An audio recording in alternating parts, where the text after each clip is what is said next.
Rustamjon, assalomu alaykum. Sizni yana bir bor mana shu dilkash lahzalar ko'rsatuvimizda ko'rishdan behad mamnunmiz. Aslida-ku siz bilan bizning hamkorligimiz keyingi paytda juda ham yaxshi rivoj topyapti. Xususan Muloqot telekanali va Amiri kutubxonasi hamkorligida adabiyot kechalari yo'lga qo'yildi. Navoiy xonlik kechalarini tobora muxlislari safi kengayib bormoqda. Bu orada nazm va navo degan yangi bir rubrika, rukn tashkil qilib, bu borada ham dastlabki ko'rsatuvni tayyorladik va efirga uzatdik va bu albatta muxlislarga juda ham ma'qul keldi va bu loyihalar albatta davom etadi. Bu bilan bir qatorda endi kutubxonaning kundalik faoliyati ham borda.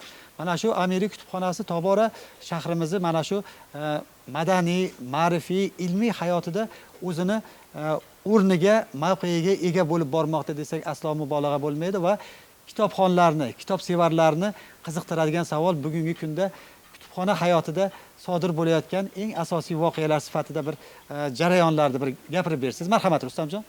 Amiri kutubxonasi aytganingizdek, turli yo'nalishlarda ishlar olib boryapmiz. Bugun bitta yo'nalish haqida gapirmoqchiman. Mana shu qadimiy qo'lyozmalar to'g'risida.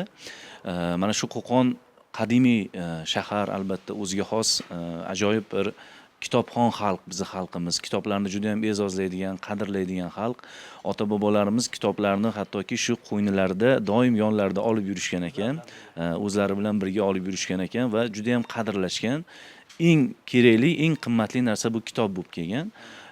Shuning uchun Qo'qon xalqi ilmga boy, ziyoli xalq. Endi shu ota-bobolarimizdan qolgan asarlarni, kitoblarda yana ham ehtiyot qilish maqsadida biz astoydil bir belni mahkam bog'lab ish boshladik. Hozirgi kunda 50 ga yaqin qo'lyozma adabiyotlarni yig'dik. Mana shu xalqimizdan so'rovlar o'tkazib, yig'ib, to'plab Amiri kutubxonasida qo'lyozmalar ko'rgazmasini tashkil qildik. Hozirgi kundagi bizdagi eng qadimiy kitobni men bugun dilkash lahzalar ko'rsatuviga olib kelganman. Shuni ko'rsatmoqchiman sizlarga. Bu mana 1536-yilda yozilgan, qo'lda yozilgan kitob. 500 varaqdan oshiq varag'i. Ubaydullohxon davrida fiqh ilmiga oid kitob bu kitob. Shu Xuroson qog'oziga bitilgan. Buni qimmatbaholigi mana kitobni boshiga, ya'ni ilk birinchi varag'iga devon ishlangan qo'lda. Juda ham bir qimmatbaho kitob.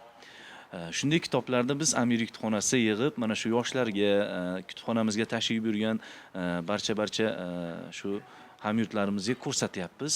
Bundan maqsad ota-bobolarimizdan bizga meros bo'lib qolgan bunday qo'lyozma asarlarni ehtiyot qilish va kelajak avlodga yetkazish va bu bo'yicha o'rganish olib borish.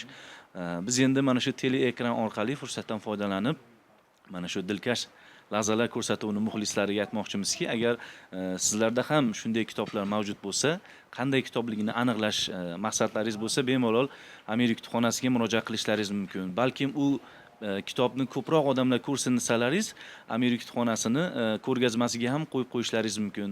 Xohlagan paytlaringiz qaytib olib ketishlaringiz ham mumkin. Hujjatini qilib qo'yamiz, bu sizlarni o'zlaringniki bo'lib turishi ham mumkin bir. Faqat biz buni shu odamlarga ko'rsataylik. Bugun shunday kunlar keldi. Mana shu yo'nalishda izlanishlar ham olib boraylik degan niyatda astoydil bel bog'laganmiz. Albatta men endi shu dilkash lahzalar ko'rsatuviga quruq kelmadim. Mana bu kitoblarni barcha shu dilkash lahzalar ko'rsatuvida ishtirok etib turgan hofizlarimiz, ustozlarimizga sovg'a qilmoqchiman. Odiljon aka, shuni hammalariga yetkazsiz.